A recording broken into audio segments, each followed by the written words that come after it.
thought it was about the dogs. Nah, it's about power. Yeah. Put up to the specialty, sunrise on the ground. Dogs in the grooming tents, whispers all around.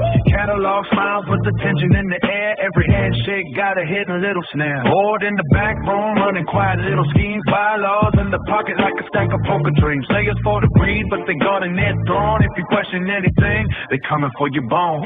Grievance in the envelope, certified mail. Club just a system, but the deck. Welcome back, everybody. If you're new here, welcome. If you're returning, welcome back.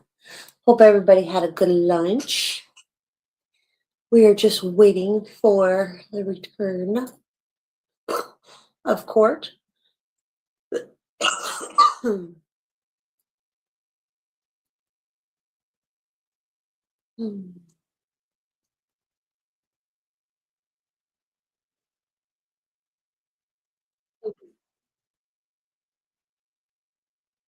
Oh, why?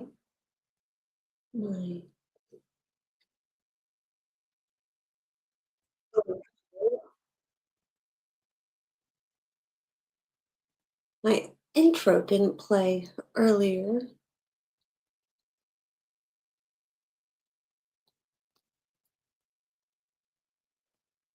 Anyway, give me 1 minute and I will be right back as we wait for court to resume.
being afraid or doing it himself. None of those there was any evidence for. But there were a couple of things that started to have some evidence.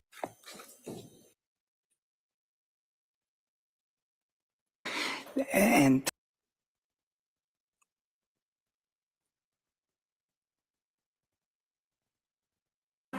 Commonwealth versus Lindsay Clancy, all parties are present, excluding the jury. All right, counsel, we all set for the jury? Yes, Your Honor. All right, yeah, bring him in.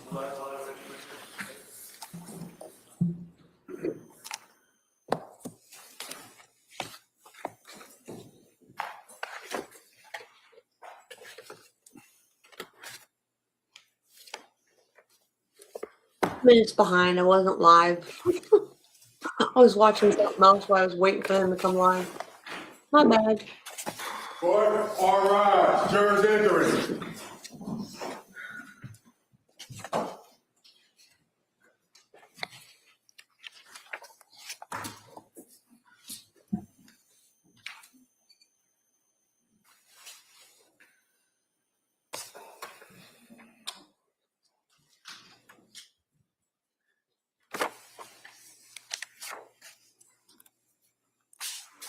This court is now in session. Please be seated. Your Honor, for the purpose of the record, we return back to the trial, Commonwealth versus Lindsay Clancy. All parties are present, including the defendant and including the 18 jurors. All right, thank you, Madam Clerk. Members of the jury, we're going to return now to the direct exam of this witness. All right, counsel. Thank you, Your Honor. Doctor, before we broke, you were describing the various psychological tests that you conducted on Ms. Clancy. Can you tell us the results of those tests? yes, I can. On the MMPI, which I spoke about first, and this was, of course, 3.5 years after the alleged offense. So it's going to describe, much of it is going to describe her thinking and feeling and behavior in April of 2026 rather than January of 2023. But it's something that's always a challenge when you try to reconstruct what happened some time ago. And so some of these tests were administered from the standpoint of what was it like for you back then. But the MMPI was delivered in terms of how you're doing right now. And she, on the response style scales that I talked about earlier, she showed a slight tendency to underreport, to deny unusual experiences, although she did that in a way that was pretty sophisticated. She's a bright woman. And so given this, we kind of take into account a little bit the fact that she might be underreporting a little bit in terms of what's really wrong with her. However, there are a number of what we call clinical scales on this test, and she was not elevated on any of them, meaning that she's not actively symptomatic in many areas or in great distress in certain ways. But there was one scale that is elevated, and that is the suicide and death ideation scale, thinking about suicide and death. And I should say that Ms. Clancy has been on 1-to-1 suicide precautions, which is the highest level of precautions that a hospital can take, since she came to Tewksbury.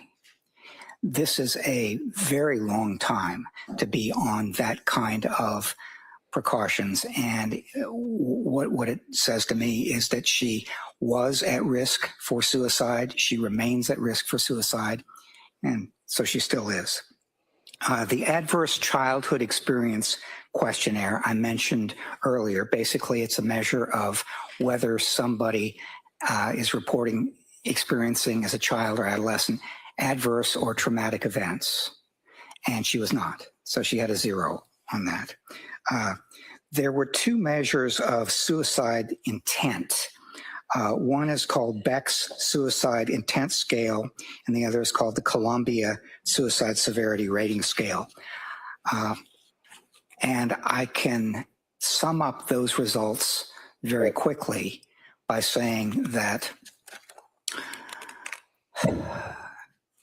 when she responded to one of them as she would have if she'd been filling it out in January of 2023, what it suggested is that this was a very serious suicide attempt at that time.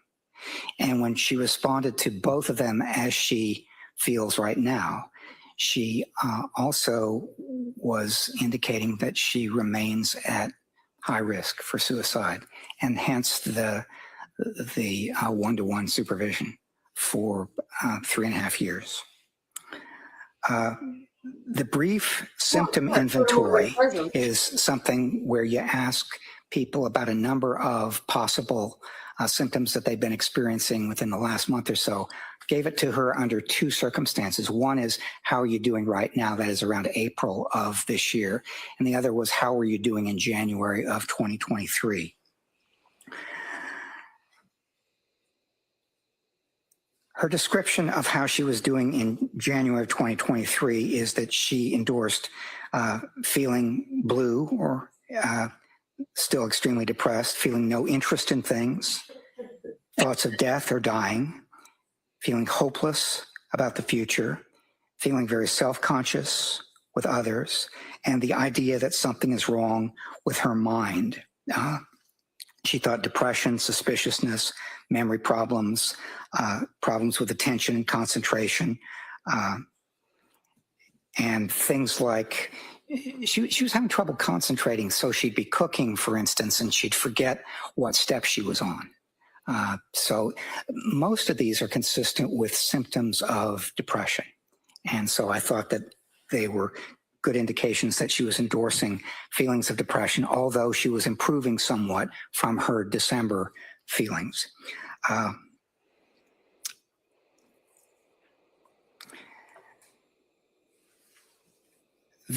Something called the Obsessional Beliefs Questionnaire has 3 scales.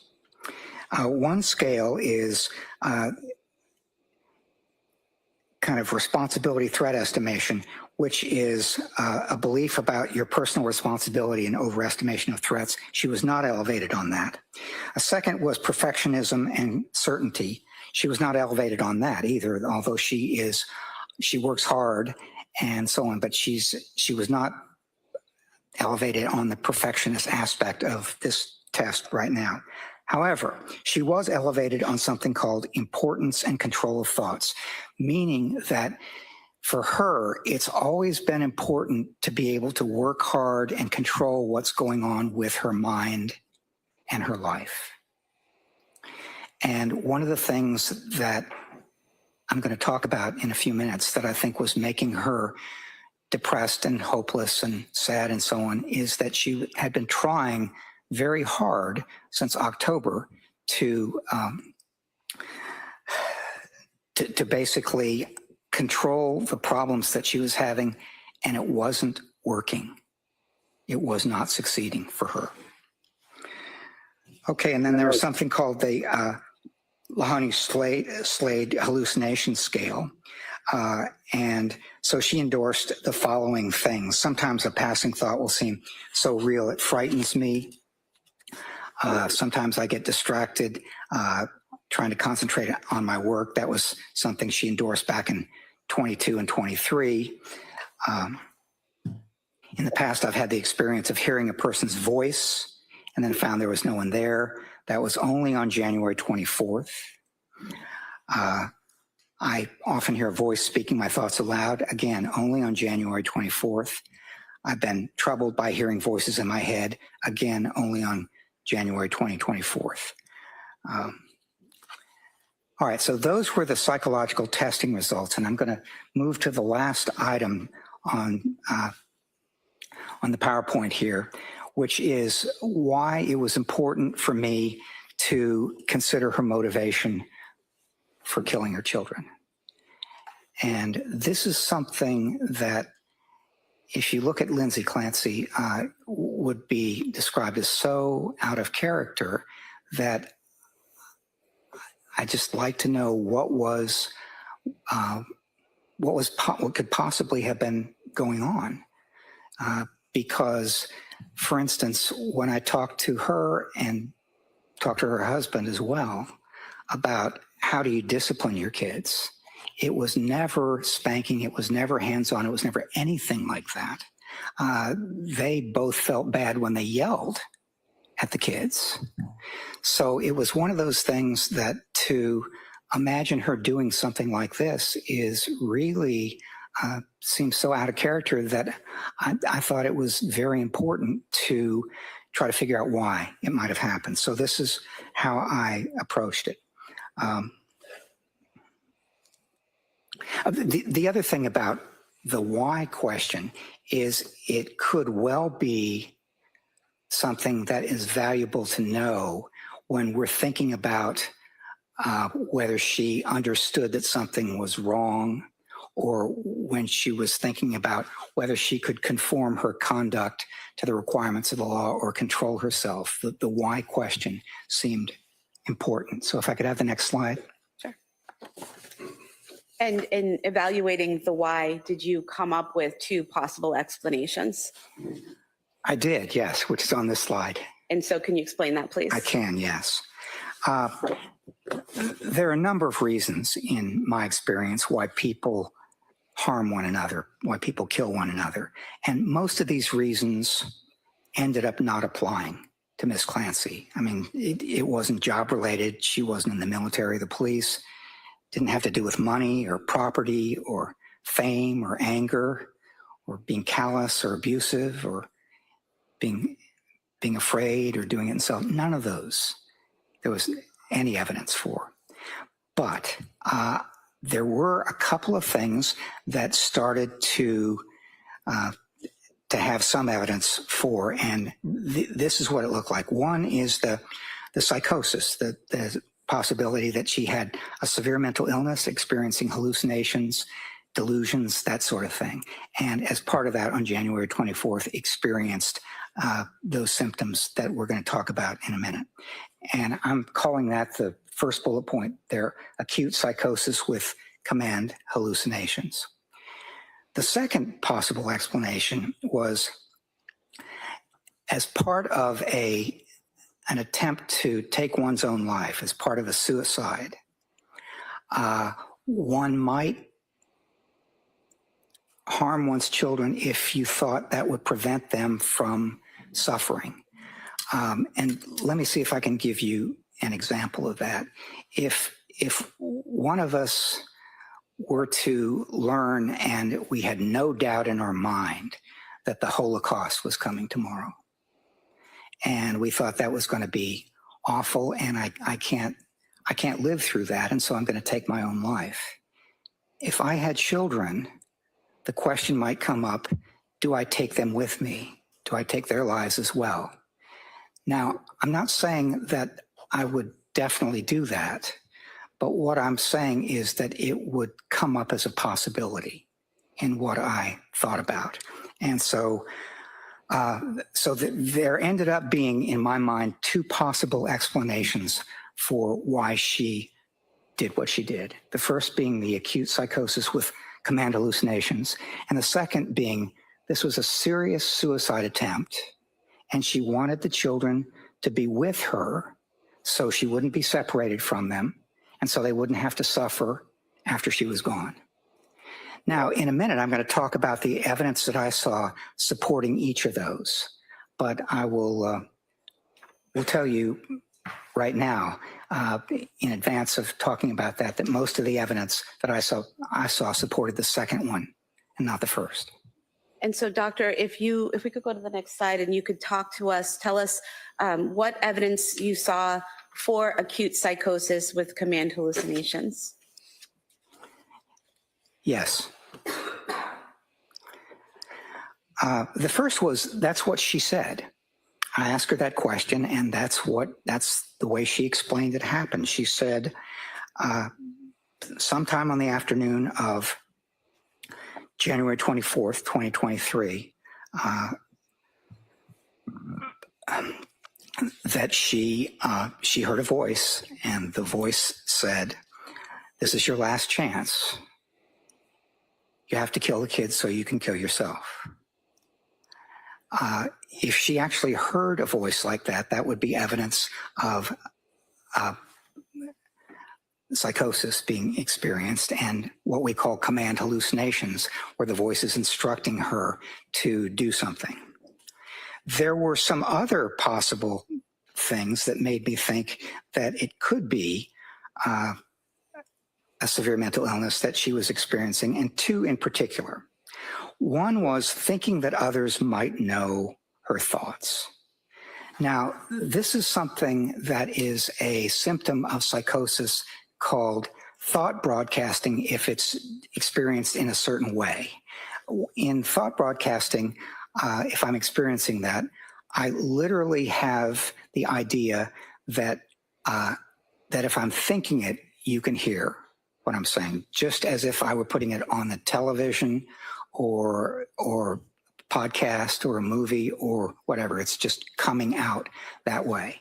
I asked her about that, and she said, and other people asked her about that too, and she said it was not thought broadcasting, but these were very vivid thoughts, and she thought that it might be that people could hear them as vivid and strong as they were. The second possible symptom is that thinking police might take her children. Now, in some of the records I saw people saying, wow, this looks like a paranoid delusion to me. And I will tell you that it didn't look either paranoid or like a delusion to me. And here's why. I'm a healthcare professional, and that means that in Pennsylvania and every other state I know, I'm a mandated reporter. If someone tells me in therapy or in an assessment that they think that a child is going to be injured or severely hurt or that might happen, then I'm required by law to contact Childline in Pennsylvania. Ms. Clancy is a labor and delivery nurse. She's a healthcare professional as well. And so it's one of those things where if she had said to a psychiatrist and things like that, if you do that, we're pretty good at picking up that shotgun approach to malingering. Part of evidence that you saw against acute psychosis. Accuracy. Damn it, it skipped. Hang on. In other words, which version is accurate? Is it the described this is happening? Is that she heard a voice that she'd never heard before, experienced, you have to kill the kids so you can kill yourself. And it just kept repeating that and only that. And you can be experienced in like that, maybe 1 month after birth. Could continue with your discussion of why the evidence you saw for acute psychosis. Yes. The other point there at the bottom is that it's appealing as an explanation. Damn it. You have to kill the kids so you can kill yourself.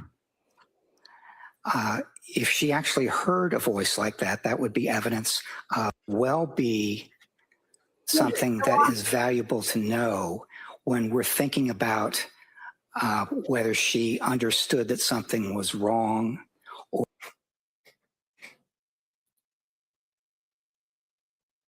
is that thinking police might take her children. Now, some of the records I saw people saying, wow, this looks like a paranoid delusion to me. And I will tell you that it didn't look either paranoid or like a delusion to me. And here's why. I'm a healthcare professional, and that means that in Pennsylvania and every other state I know, I'm a mandated reporter. If someone tells me in therapy or in an assessment that they think that a child is going to be injured or severely hurt or that might happen, then I'm required by law to contact Childline in Pennsylvania. Ms. Clancy is a labor and delivery nurse. She's a healthcare professional as well. And so it's one of those things where if she had said to a psychiatrist, psychologist, anyone providing treatment, that she thought she was experiencing ideas like she might harm her kids, she would know as a mandated reporter that they were legally required to report that. Now, that might not mean that the police would literally come and take her kids away, but it would mean that there would be an investigation. She would have to answer questions, and it might be that for a period of time she would be separated from the children. And doctor, is it, I thought he was done. I don't know. Well, we'll find out. Are you done? I just want to ask a follow-up question about your last point. Is that okay? Oh, yes, that's okay. And so you mentioned you didn't think it was a delusion. Is it true that a delusion is a fixed false belief? Yes, that's the way it's defined. And so Ms. Clancy thinking that if someone knew she thought of harming her kids might be taken away, that's not a false belief, correct? Well, that was what I was trying to say, is that it is not a false belief. It's quite possible that it could come to pass. And if you could continue with your discussion of why the evidence you saw for acute psychosis. Yes. The other point there at the bottom is that it's appealing as an explanation because it could explain acts that seem so out of character for her. You don't have to get complicated at all. It's just, I had a psychotic episode. I heard a voice. The voice told me to do something terrible. I did it. And after considering the evidence for acute psychosis, command hallucinations, did you then consider evidence against acute psychosis with command hallucinations? I did, yes. And what did you see?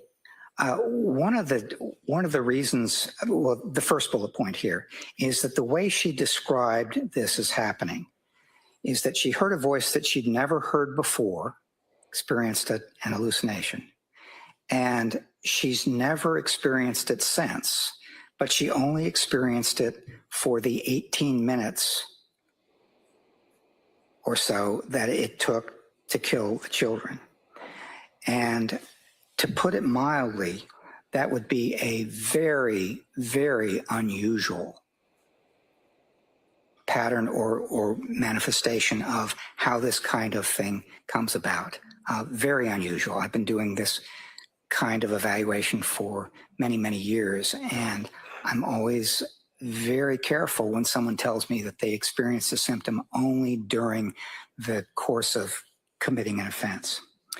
Why is that, doctor? Why are you careful when someone tells you that they only experience this voice during a criminal offense? Well, because it provides a convenient way of lessening your own culpability.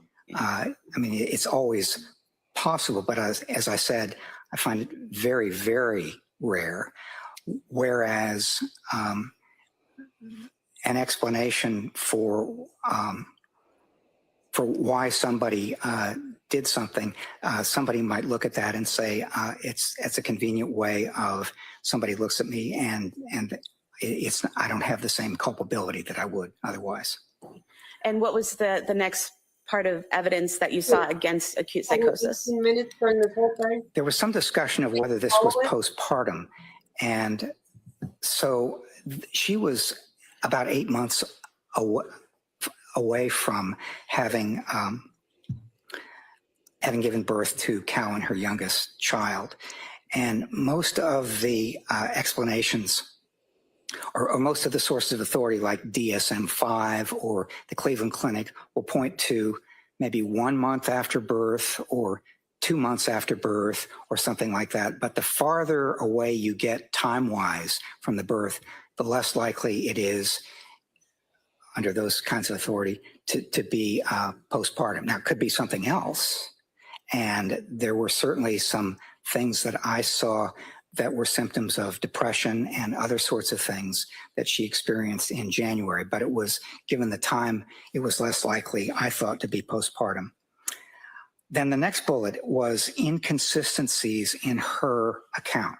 To me, when asked about this, she said, the voice said, "This is your last chance.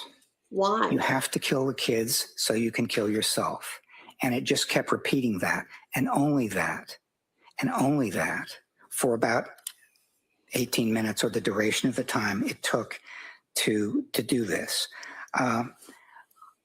There were other times, though, for instance, when she was in the hospital after this happened and was talking to a psychiatric attending, when she said that the voice had said other things, for example, the children will suffer without you, or you have to take the kids with you, or things like that.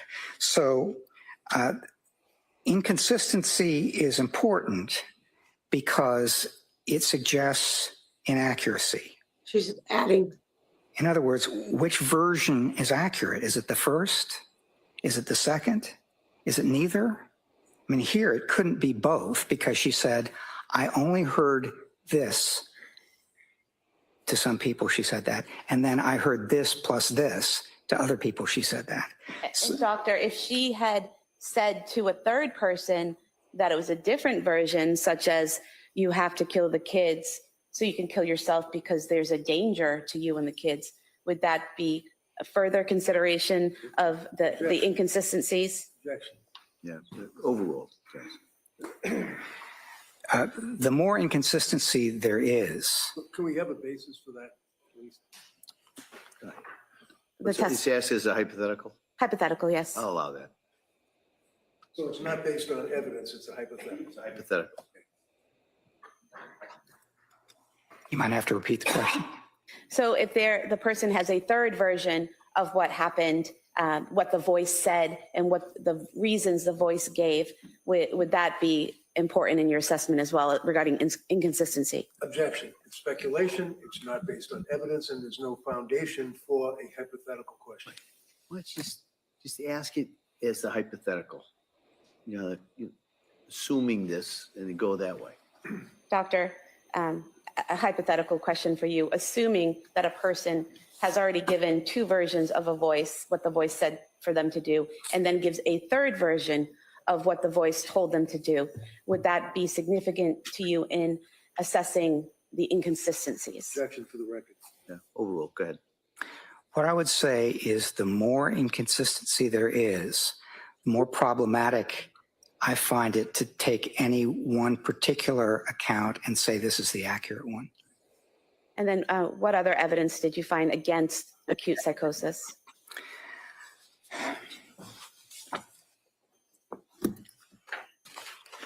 There is some research that's been conducted on malingered hallucinations, which are accounts of hallucinations that are exaggerated or fabricated. And I found it useful to look at that research and see what it suggested and kind of lay it out there in terms of the way she described it. So some research suggests that that one consideration is whether the voices are internal or external, whether they're coming from your own thoughts or whether they're coming from outside of your head. And Ms. Clancy perceived this voice as external, which is more consistent with genuine hallucinations. However, command hallucinations are often, in about 88% of individuals reporting them by one account, accompanied by a related delusion. Ms. Clancy did not report any accompanied delusions. So thus far, you've got 1 point for genuine and 1 point for possible exaggerated. Then there's frequency and control. Genuine psychotic hallucinations are more often intermittent than constant. They'll come and they'll go. You'll hear it, stop hearing it. You'll hear it again, stop hearing it, and this can extend over a period of time. Ms. Clancy, in this instance, reported that the voice was constant for 18 to 20 minutes, and then it stopped. It had not been experienced before, and it has not been experienced since. And she also did not report having any control over the voice or over her actions in response to the voice. Then the next item is content. So genuine hallucinations are often familiar, use both genders, and are clear rather than vague. Ms. Clancy described this voice as clear, but it was unfamiliar, and it was a single male voice. So that was sort of mixed. I'm not counting it as one direction or another. And then finally, reaction and coping. Individuals who experience hallucinations like this often try to reduce their influence in different ways. Could be praying, could be listening to music. And while those who inaccurately report the experience of such hallucinations often do not describe coping mechanisms. And Ms. Clancy didn't report any attempt to stop the voice or distract herself from it or what have you. So there were about 3 points on which her account more closely resembled exaggerated or fabricated hallucinations. One where it looked more genuine and one that was kind of mixed. If I could ask you a question, you said that there were more points indicating malingering or exaggerating the existence of the voice. But earlier you testified about your psychological testing of Ms. Clancy, and it showed minimization, and it didn't show malingering. Could you explain how those two things could occur in the same person at the same time? Yes. When we try to appraise through testing or specialized measures something that looks like malingering or exaggeration, the way we typically do it as psychologists who develop the measures is it looks like somebody who is going to take a shotgun approach. They're going to say unusual things are wrong and strange things are wrong and many things are wrong and things like that.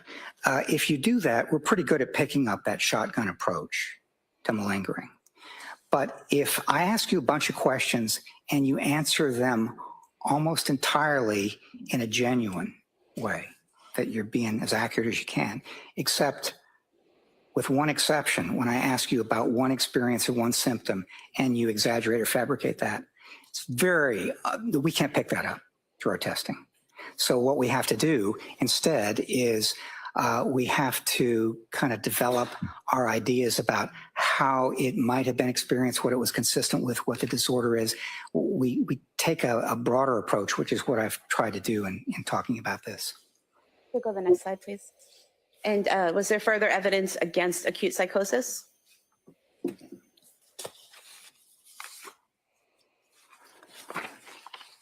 Yes. I'm going to start with the question of thoughts or hallucinations. I've already said that I found the account of hallucinations to be, as she described it, it would be very, very unusual to experience it that way. Never having, not before, not since, constantly for 18 minutes. However, if this was a thought, an unwelcome, intrusive thought, but still a thought, Of our own.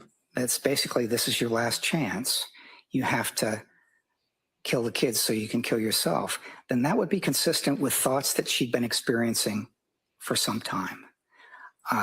She'd been having thoughts about harming herself, that she was Wanted to harm the children. it was going to be very difficult for her to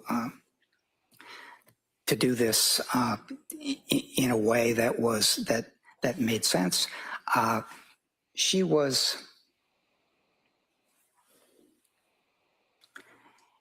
experiencing thoughts about hurting herself because her brain might have been damaged. She was experiencing thoughts about hurting the kids. She was experiencing all sorts of unwelcome thoughts. If that were the case on January 24th, if these were thoughts, then that would be consistent with what she'd been experiencing for months. They were her own thoughts. So that was something that made more sense to me, that rather than an auditory hallucination, it would have been an unwelcome, intrusive thought. The next bullet is her response to her husband's question, what did you do? So when he got home around 6 p.m. on January 24th, and the house was quiet, and he went in, thought people might have been playing hide and seek with him, called downstairs, didn't get an answer, called upstairs, didn't get an answer, went upstairs, found the bedroom door locked, unlocked it with his key, went in, saw some blood there, saw the window was open, ran downstairs, and he saw his wife, Lindsay, lying there semi-conscious. And he said his first question was, "What did you do?" And her response was, "I tried to kill myself." Now, I thought that if she had actually experienced this command hallucination, that she might have said something like, "I did what I had to do." Right, Or, "I did what the voice said," right. or something like that. But no, she said, "I tried to kill myself." And this is consistent with my looking at this and starting from the perspective of this is a serious, highly lethal suicide attempt. And that's the way to understand it. And then the last bullet point has to do with the recovery of memories. So when she regained consciousness that night in the hospital, one of the things she said is that she wasn't able to remember what had happened. And she was informed of it, but if this had been a genuine memory loss, then human memory is funny. And one of the things that happens is that when you're trying to remember something that actually happened, things can interfere with that. Things that you read, things that you're told, other sorts of things like that. So it would have been hard to understand how she would recover that memory accurately, including the particular memory of The voice. the command auditory hallucination, what it said. And doctor, did you already go over the first bullet point, the inconsistencies in her description of knowing wrongfulness? Yeah, I'm gonna pass on that one. Go to the next slide. Okay, you don't have that's not a consideration? Well, there were some additional inconsistencies in terms of whether she knew that when I asked her whether she was aware that it was illegal or immoral, she said basically, "I wasn't thinking about this at all. No thoughts, no decisions, none of that. It was just all action." One of the things that Dr. Resnick wrote in his report is that she was intellectually aware that it was wrong or illegal, but not morally. And what she said to me is that I just don't think I wasn't thinking about that at all. I didn't know any of that. And if we could go to the next slide, I think if you could describe for us the evidence that you saw for suicide combined with altruistic filicide. Yeah. Altruistic filicide is a term that's used that means killing your kids out of love. Not because you're trying to be cruel or for material gain or because you want them out of your lives or any of that, but killing them out of love so that you could basically, they wouldn't have to suffer, so you could prevent their suffering. And what she did, I thought, was begin with what I said a minute ago was a highly lethal and very serious suicide attempt. And that was preceded by preceded by months of thoughts and impulses about you should harm yourself, you should kill yourself, your brain is damaged, that sort of thing. And that, I think, is the beginning of the way to understand what happened that day. The second point is that, as I've said before, she didn't like to leave her children. Whether that was for date night or school or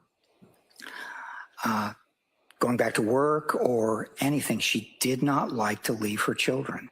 And if she had taken her own life, She would have left the children. then her children would have been without her, and she thought that they would suffer. And she'd been having these thoughts both about herself and about her children over a several-month period. And the other thing that I will say is that she was in pain. She was suffering. She was doing a little bit better than she had been before she went into McLean, but she was still in pain. She was suffering. I think she was even desperate. And that is something that is often characterizes people who try to take their own life. They're in pain, they're suffering, and they're trying to put a stop to it. And I think when she decided at some point that she was going to put a stop to it, then she had to answer the question of what to do about the kids. And she didn't want to leave them, and she was convinced that they would suffer without her. And further evidence that you saw for the suicide combined with altruistic filicide? There was. One of the things that she said when asked about what happened is that in the course of strangling each child, she said, "Go to God, baby, go to God." And that was part of her expectation, that she and the children would be together in heaven with God. She was raised as a Catholic, and this, Well, she should have known that wasn't. as I understand Catholic considerations, that's not necessarily what happens. But when I asked her about that, when I said, "Isn't suicide a mortal sin?" Yeah, can I see counsel over here?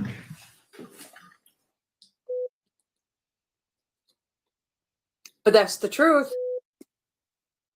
I mean, he asked her about it, and that's the truth.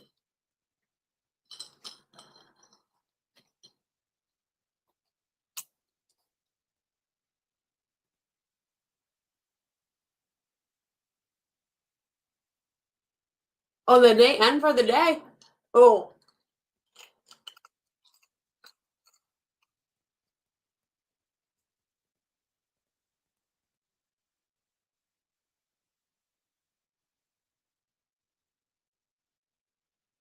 They must have got mad.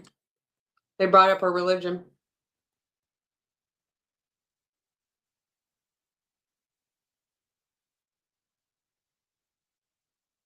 But it's the truth.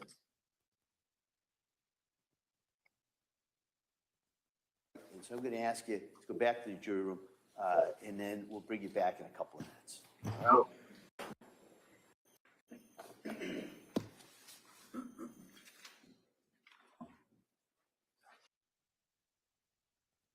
Okay. Bring you back in a couple minutes. I'll be right back.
session, please be seated.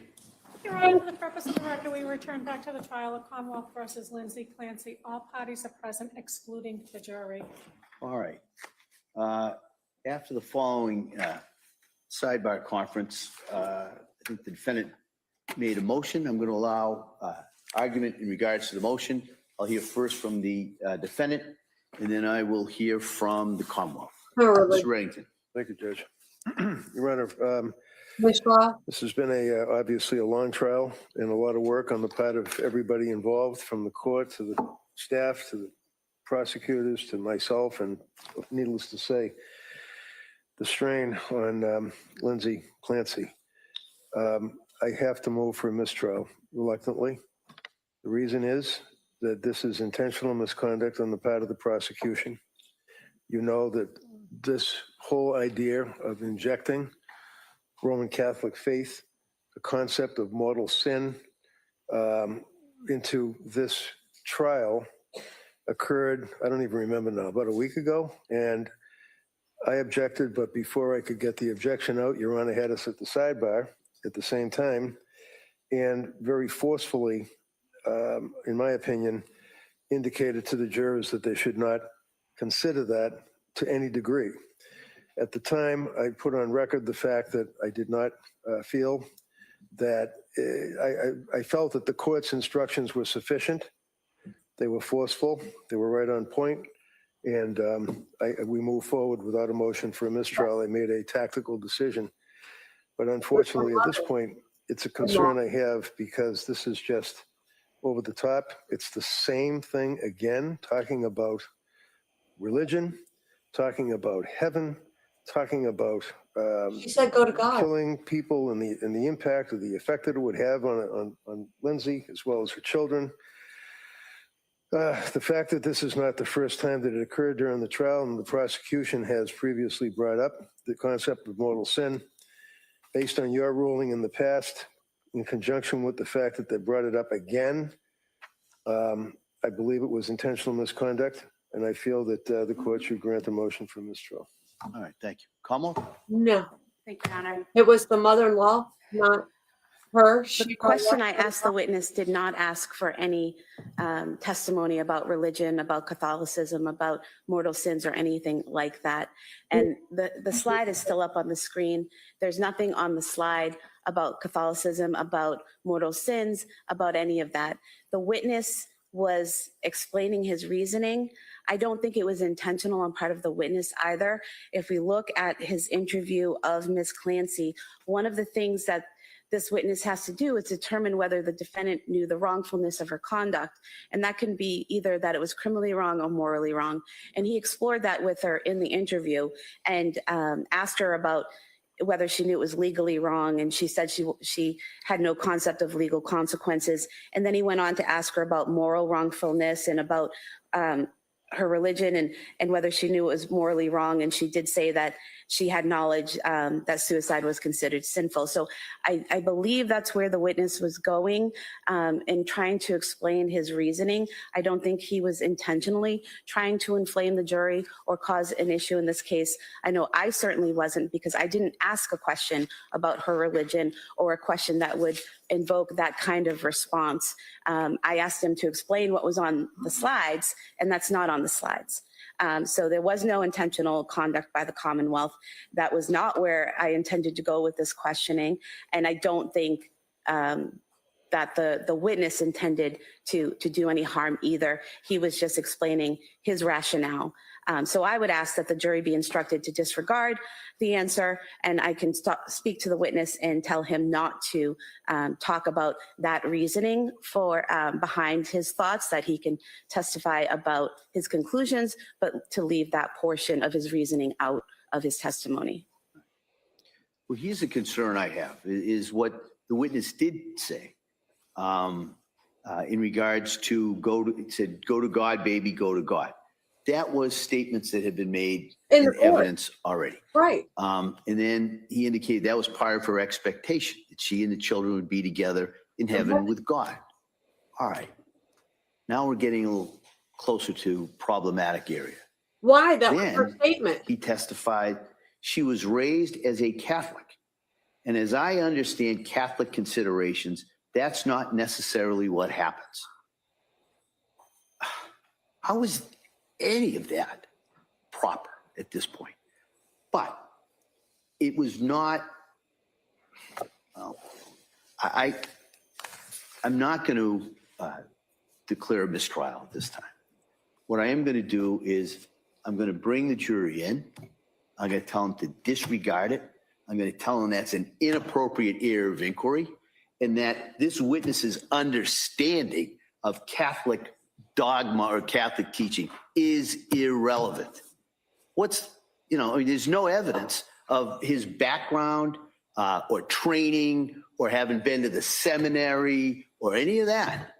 And so I think, and that's where he injected that. And so I am giving that, but the Commonwealth, I'm going to strongly, and perhaps the strongest language, talk to him and let him know that he can't go into that. And then my thought is, I'm going to bring the jury back in. I'm going to give them that instruction, and I'm going to send them home. I don't want them leaving here today where the last thing they heard was a discussion about this witness's understanding of the Catholic teaching. Well, it's true. That's not the last thing they're going to hear. And so my thought is that as best I can is to address that and minimize the damage or prejudice, because I do presume that bell's that already this been jury rung. will be able to follow those instructions. That bell's already been And rung. so that would be my thought. We'll come back. That will give the Commonwealth plenty of time to talk to this witness, to let him know the areas that he should and should not go into. It was And then we can come back tomorrow. He said, go to And we can God, baby. resume his direct examination All three of her children. and That's already in evidence. cross-examination. All right, so that'll be my thought. We'll bring the jury in. I'll give them that instruction, and then we will recess until tomorrow. Okay. Your Honor, just for the record, could I note an objection? Sure, absolutely. All right, so we ready for the jury? Sure, absolutely. Reddington, anything you want. You have such bias. It's her religion. It's part of the case. Literally part of the case. She stated it. It's literally part of the case. How many times did she say it? Wait, 3, because she killed 3 children.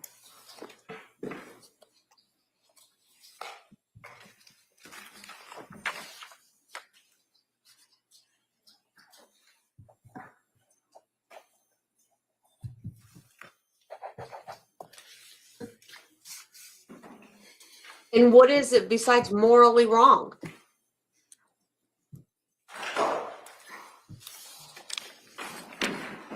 All rise. Jurors enter.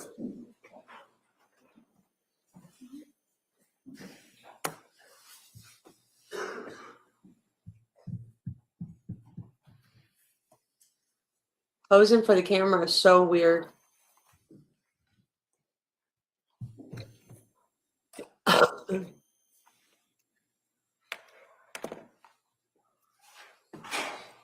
This court's now in session. Please be seated. Your Honor, for the purpose of the record, we return back to the trial. Commonwealth versus Lindsay Clancy. All parties are present, including the defendant, including the 18 jurors. All right. Well, members of the jury, just before we broke, there was some testimony from that last witness. And I just want to give you some instructions in regards to that testimony. And I just wanted to let the religion that the defendant was raised with is absolutely an inappropriate area of testimony. It is to be stricken. It is not to be considered. I can't be any more clear of that. It cannot be considered. Secondly, the witness's understanding of Catholic teachings and considerations, Which is true. again, is immaterial. It's irrelevant. It is to be disregarded based on that testimony. All right. And so because we had a little bit of a delay due to this, what I'm going to do is I'm going to excuse you until tomorrow. All right. And so the thought is we'll come in, we'll finish up with this witness. I believe the Commonwealth has another witness at that point, and then we'll talk about where we go. I apologize for any kind of confusion or delay, but I just wanted to make sure you had those instructions with you when you left here today. All right? He is so mad. All right, but so I'll see you tomorrow. Thank you. Court, all right. Jurors, can I close the notebooks? Hilarious. Because it's true.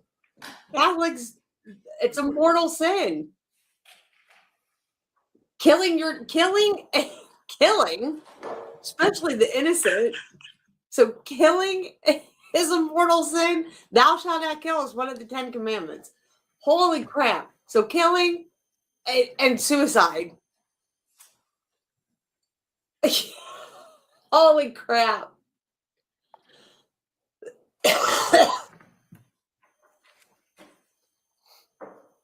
So it would be morally wrong to do what she did. So we're supposed to understand the law, Sidebar. or morally wrong. Jesus. I mean, I know we're supposed to be separated from church and state, but you know. Holy crap. Amazing.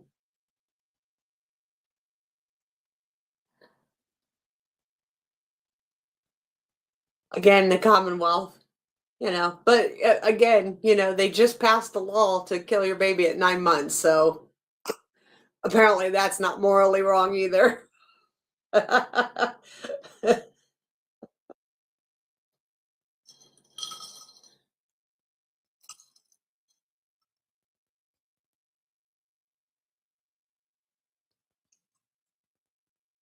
Anyway, I'm going to end this. I will see you bright and early tomorrow morning at 9 a.m. to finish out the rest of this shit show. Eventually we'll be over. So until next time, hope you have a good evening. Man, club just a system, but the deck set to fail. You speak for transparency, they call it a crime. Next day, you suspended for 6 months of your time. Pedigree, politics, trophies on the wall. Vanity awards while the ethics take a fall. They say it's for the free, but we know what it is. Power in the clubhouse, silence in the pit. Pedigree, politics, ribbons and lies. Smiles at the banquet, but the truth in disguise. You can muzzle the voice, but the truth don't quit. Dog show, kingdom built on counterfeit grit.